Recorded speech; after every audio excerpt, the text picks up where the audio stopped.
Oops, I suddenly played this Oh. in loop. No, instant tombstone. Jesus. Oops. There it is. It's that nice crispy sound. Always. You have tipped $69. Oh, fuck. Really? Why? Oh, Natsuki. Of course. Anyways, let's get started. Yep. Oh, hi, and some pie. PanAnning. Welcome you back to Let's Badly Dog Trials and Tribulations. Yeah. It's time for the first trial. Of case 3. After a very lengthy fucking investigation. Yep. Ugh. And the Armstrong incident, let's just say it like that. Yeah, let's just keep it as that. Oh, I see. I guess I should have expected this. Nobody saw the other guy, huh? But he was there when I took the coffee over, sir. Scout's honor! Maggie! Detective Gumshoe! Are you doing alright? How are you feeling? As if you need to ask either questions, sir. Don't get you down, Maggie, and don't forget to eat well, okay? Roger! And you, yes? You better square this case away, got it, pal? Renagi's innocent, you're here. If he screws up, then I'll be doing some squaring away myself. Squaring away some paperwork for your arrest.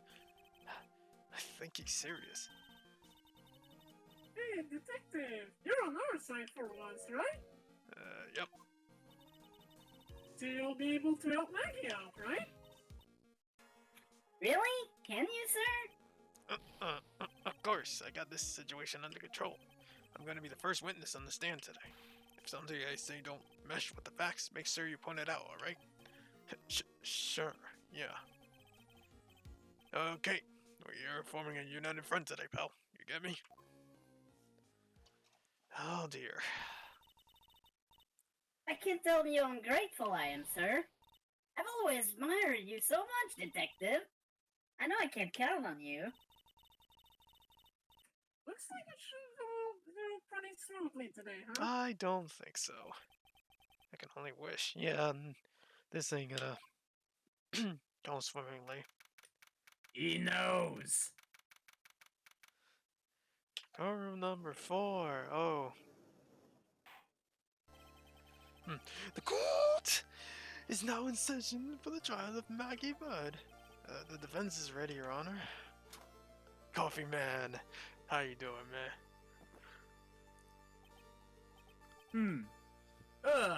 Better. Mr. Wright. Yes, Your Honor. Ah! What's wrong? Nothing. I'm just whatever I trust you in the previous trial. Your response was you was talking to me. It was a little intimidating. No. That wasn't me. That was the phony Phoenix. I see. So our trusty Phoenix Wright is back with us now, is he? Our trusty? Wait, is trusty a word? Oh, wait, it is. So, Mr. Grotto, your opening statement, please. Mr. Troy, whether you're fake or the real deal, we'll find out soon enough through this trial today. But I can already tell you, I'm the real Phoenix Wright, man. Don't you see my attorney's badge? I wasn't questioning whether you are Phoenix Wright or not. I was questioning whether you had studied law or not. That's what I intend to find out. There's no denying it. Behind that mask is a man who really hates me for some reason or another. Foreshadowing. As everyone is aware, the court has already given its verdict on this case once. Therefore, I won't stand for irrelevant testimony during this retrial. I said rental. Fuck you. Nor will stand for a simple repetition of the evidence presented in the last trial. I don't know why I'm doing that voice. Oh, I'm not planning on repeating anything that phony me said. Trust me. Now then, Mr. Godo, please summon your first witness.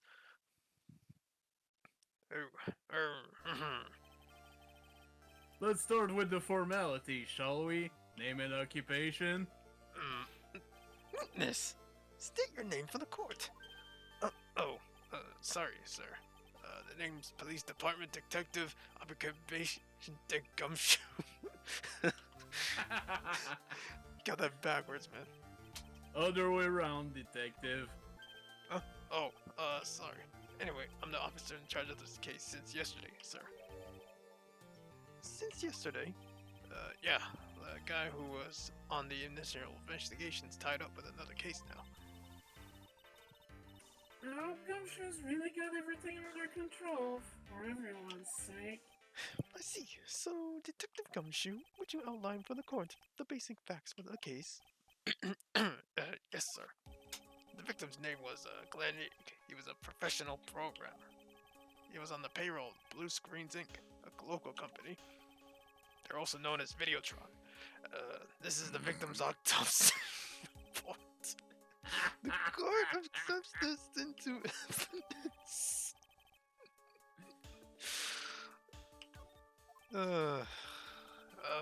Here are the floor plans of the restaurant. When the incident took place, the victim was sitting right here. Poison coffee was brought over to him by the waitress. The waitress being the accused? Yeah. The victim died from the poisoning almost immediately after he took a sip of the coffee. At the time of the incident, there were 2 other people in the restaurant. Mr. John Armstrong, the owner and chef, and the regular by the name of Mr. Victor Kudo. Still seems to be a very straightforward case to me. Floor plans. Drink. Come, detective. Take up this hammer. Not jackhammer. And nail the defendant's coffin shut with your own 2 hands. Now then, Detective Gumshoe, let's have your testimony. Yes, sir. The incident. When the incident took place, the victim was along at his table, sir. We understand that the guy, Glenn Egg, was listening to the radio at the time. Traces of poison were found in his coffee cup. What we found was potassium cyanide. That stuff really packs a punch. And, it looks like Miss Bird might have had, well, some kind of motive.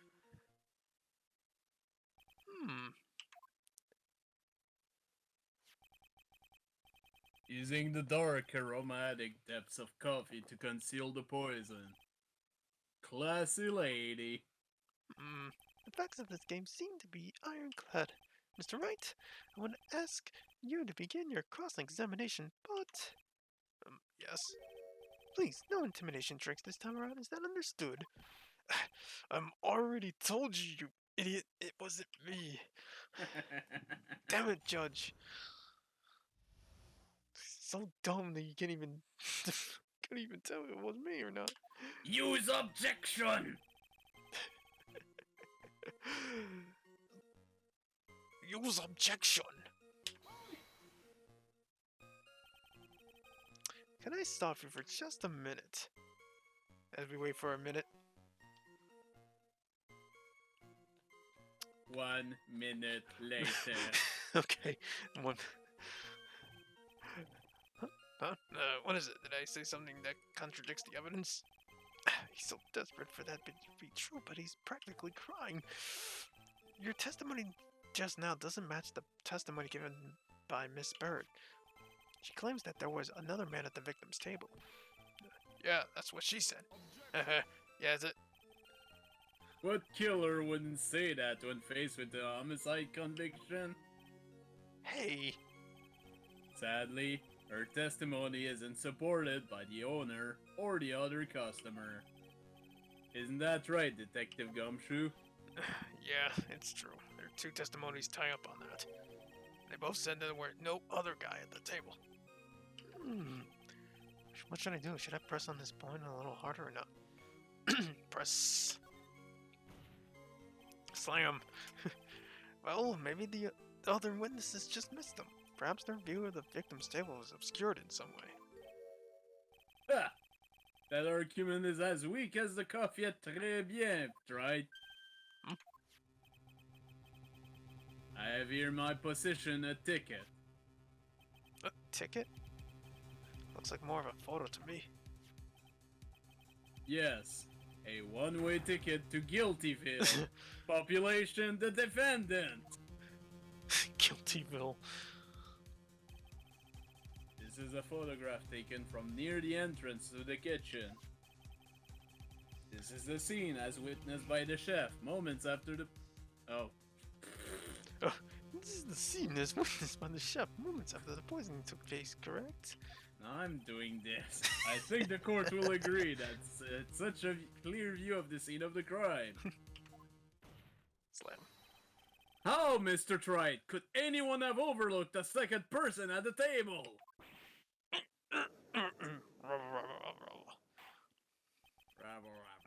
It certainly seems to show the victim's table extremely clearly.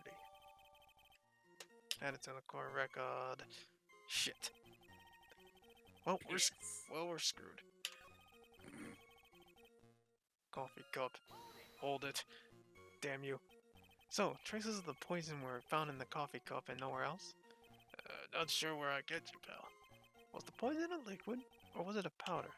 If I had to put it in the layman's terms, I said it was a powdery substance. Slam. So the poison could have been in anything that was on the tables. Sugar, salt, pepper? Ah! Do you put salt and pepper in your coffee, Wright? The victim took his coffee black with no sugar. Ugh. It seems that the poison could have only been in the coffee. What should I do? Should I press on this point a little harder or not? Press it. Are you absolutely certain that the victim even drank any of his coffee? Huh? What do you mean? According to this file, the poison was found in the victim's coffee cup. Slam. But what proof is there that the victim ever drank any of it? Oh, hey, you're right. That's what I was thinking. In case you were wondering, that last objection was for the detective there. Huh? For me? Oh, hey, you're right. You may be folding the coat, but I'm not falling for it. If you have the time to wait, you have the time to present that piece of evidence. That piece, sir. Yes, that piece. Whoa, what piece was that again?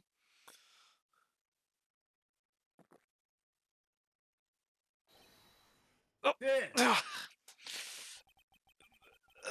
This. Should I be grateful this coffee's only hot enough to give me first degree burns? Oh, now I remember. This is the victim's coffee cup. Yes, the victim's cup. Take a good look at the rim. At the rim, he says. Oh, yes, it's unmistakable. This is clearly a coffee stain on it. Concluding proof that the victim did drink the poisoned coffee that was in his cup. The victim gulped down the bitter death that the waitress brought to him, like this! I like that. That was funny. For the record, the only prints on the cup were the victims and the defendants. He just drinks it like this. I love that animation. Upon further investigation of this cup, we found that a certain chemical substance.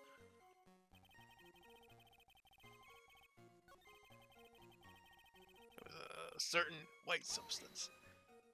Hold it. Some kind of motive? Yeah, but if you ask me, it's been blown way out of proportion. You know what my golden rule is, detective? chuck out a bad cup of coffee. You can always get another. Huh? I don't get it. I'm saying we can always get another witness on the stand if we have to chuck you out. So stick to the facts, detective. Now then, what was Miss Bird's motive? Come on, Gumshoe. She was... They said she wanted to steal a lottery ticket. I knew it. That's what we heard yesterday too. It disappeared from the scene of the crime. And it wasn't just any lottery ticket. It was a winning ticket for $500,000! Mr. Armstrong knew about the ticket too, didn't he? But he stole the wrong one. And then it's possible Maggie stole the winning one. What should I do? Should I press on this point a little harder or not? Should press... Wait a minute. The mere fact that the lottery ticket disappeared in no way implicates my client. Ha! I have here in my hand the very ticket in question. That's the $500,000 lottery ticket? One of the female police officers found it when she was conducting a search of the defendant.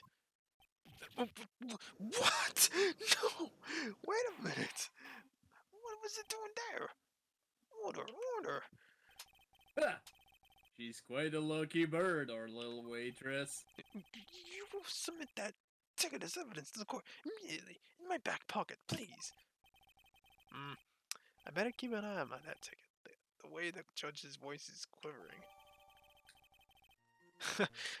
They want all that. They all want that ticket. This ticket was presented to court in the previous trial too, but it feels heavier now somehow. $500,000, you say? It's just a scrap of paper. What matters is where it was found, Your Honor. I bet he wants to say it was found on Maggie's person. That's enough. Did they already say that? The facts of this case seem overwhelmingly clear to me. The defendant had an ample opportunity to commit the crime in which she was charged. Furthermore, it seems beyond reasonable doubt that she did indeed commit this crime. I like an old man who knows the score. There is also a matter of the $500,000 lottery ticket. That alone provides a very credible motive. I mean, for that sum of money, I might even attempt to bend the rules. I don't mind an old man who is weak to the siren call of money. Not good, Nick. Evidence is against Maggie is starting to pile up fast. Yeah, that's because the court has already ruled guilty once already. I'd say it's about time to wrap up this repeat performance. With one final decisive piece of evidence. He's got more evidence against Maggie? What the fuck? This is the apron the delightful Miss Bird was wearing at the time. Wow, that's not the clearest apron I've seen. That stain looks like it can't be blood, can it? Ha! Seems the star of her play was a little flustered. And somehow spilled coffee on herself. The coffee? That's not exactly the first thing that caught my eye. Of course, the coffee stain isn't the most interesting thing about this apron. No, there's something else that stands out even more. Something else? I presume you mean... Of course, I'm referring to the pocket. The pocket? A search carried out right after the incident uncovered this. Potassium cyanide. The very poison used by the killer was in her apron pocket. A bottle of poison? In Maggie's pocket? Yeah. And Maggie's prints were the only ones on it. What? Dude, I was set up for this trial. Order. The court will accept these items into evidence. Apron added to the core record. Potassium cyanide added to the core. That's still something. Still bothering me, Mr. Gatto. Why have you not explained the blood stain to the core? You know what? Looking, being poisoned, it's like, I don't think there was any blood work in this whole freaking story. This No, case. I'm pretty sure it's like ketchup or whatever. Yeah. Bloodstain? What bloodstain would that be? Don't play games, prosecutor. The blood's colored stain that is smeared over this apron. That's ridiculous! No one told me anything about a bloodstain! You don't need to be told, just look at it. Well, detective? Could this stain really be blood? No way, sir. It's just ketchup, sir. Ketchup? Yeah, she must have gotten some on her apron while taking someone their breakfast that day. You could have spoken up a little sooner, Detective Gumshoe. Pull a stunt like that, and I'll have you drink 70 cups of ketchup, witness. I thought everyone knew what it was already. I haven't seen anything yet to make me doubt the last verdict I rolled in this case. Oh, the motive, the opportunity, and the supporting evidence, they all have been clearly established. Well, Wright. It seems you really are a phony after all. Ugh, you really know how to drive a man nuts. Witness, please continue with your testimony. Describe for the court and the crime scene and the findings to your investigation there. Oh, good boy. Investigation. The crime was reported at 2:25 p.m. by kind of a scared old man, sir. Poor Maggie had passed out from the shock. It must have been real tough for her. The victim didn't have any identification on him, but we figured out who he was pretty quick, and then the investigation went smoothly. When Maggie was searched, we found the lottery ticket and the bottle of the poison, and that was it. There was nothing else missing from the crime scene. You identified the victim and secured your prime suspect. Very good. Last chance to convince the court you're a real lawyer, Wright. Don't count on any more cross-examination after this one, so let the fun begin. Damn you. Ugh. Our investigation.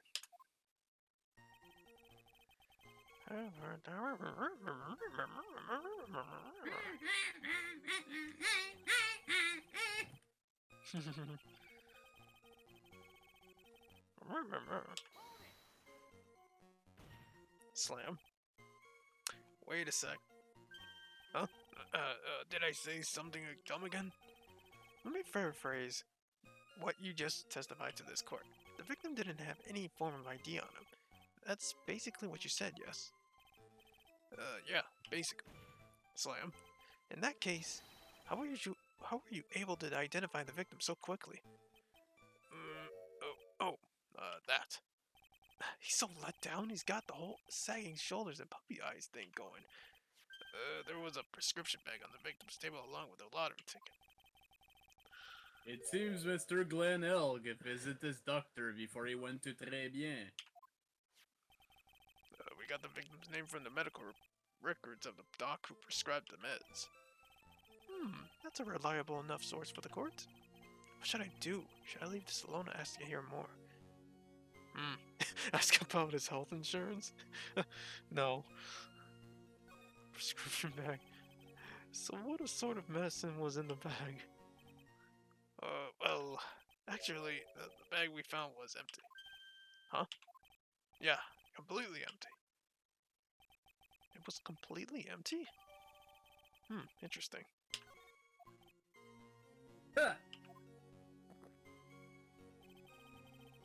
You're entering an empty paper bag as evidence? Desperate, are you, Wright?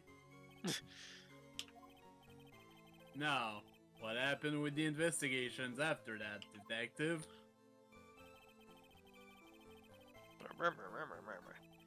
But yeah, Was there really nothing else? I mean, there's nothing. You know. This thing is empty, so obviously there was something missing here. Objection? Detective Gumshoe, I think I should point out something to you. There's just one small contradiction in your testimony. Oh, finally! I'm getting all anxious just waiting, so hurry up, will you? You testified that nothing else was missing from the crime scene. However, the prescription bag you mentioned was empty. Did the officers recover their medicine from the scene of the crime later? No, they didn't.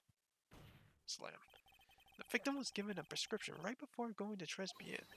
Where then did the medicine disappear to? You're too cool, pal. Indeed.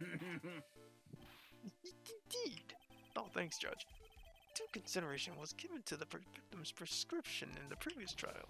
Witness, why do you always overlook such vital pieces of evidence? I guess that's the most careless thing I've ever done so far, huh? Slam. The victim was killed by poison, and the victim's medicine mysteriously disappeared. The victim's own prescription could have been the lethal poison itself.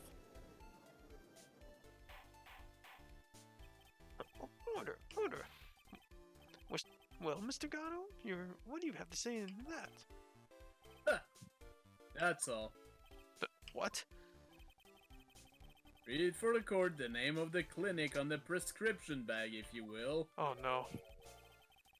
What's the clinic's name got to do with anything? Oh, I can't say that big word. New Ear Otolaryngological Clinic. That was pretty good. New Ear Clinic. Now, let's just name it that. Just what kind of illness was the victim suffering from, Mr. Gatto? Hardly an illness, Your Honor. Or like a bitter war wound, you could say. A war wound? The day before the incident, Mr. Elk found himself in a fight. He took a blow to the side of the head and ruptured his eardrum. He ruptured his eardrum? And what on earth was the prescription he was given? It was a cream that was to be applied topically inside his ear canal, not to be ingested. What? It's mentioned in the autopsy report if you read the fine print. They found traces of the medication in the victim's left ear. Yes, here it is. In very, very fine print. It seems Mr. L correctly applied some of his medication while he was at Très Bien. Therefore, it would be absurd to believe that he would have eaten his medication. Ugh. It seems that this medication is irrelevant to the case after all. No! Nick! If you don't think of something quick, it'll all be over! She's right. I can't get away with the old weak objection. What should I do? Let's just leave it. Then we gotta push it. Slam. Only moments ago, Mr. Gatto made the following statement. It seems Mr. Ill correctly applied some of his medication while he was at Tresbien. But if that's the case, then why was the medication not found at the scene of the crime? But the medication in question was for topical use inside the ear canal. That doesn't change the fact that it could not be found at the crime scene. However insignificant it may seem, it's a lawyer's duty to pursue the truth. You know as well as I do that the medication is irrelevant. It hardly seems likely that a prescription drug could contain potassium cyanide. Objection. Slam. It hardly seems likely that the coffee the waitress served would contain it either. But it did. The possibility is undeniable. That's enough. Mr. Gatto, is the detective the only witness the prosecution wishes to call? Mr. Cotto. I've got my own witness, if I like to call, sir. He's the old man who was there in the restaurant on the day of the murder. Victor Kudo, the pigeon hater? Very well. The matter of the disappearing medication seems a little more than trivial at best. However, it wasn't explored at all in the previous trial, and that is something that bothers me. Yeah, good job, Nick. Thank Gumshoe for that. The court will adjourn for the 10-minute recess, after which we will hear the prosecution's next witness. Ha! I suppose this means I'll just have to finish you off in my last 6 cups. Court is adjourned for recess.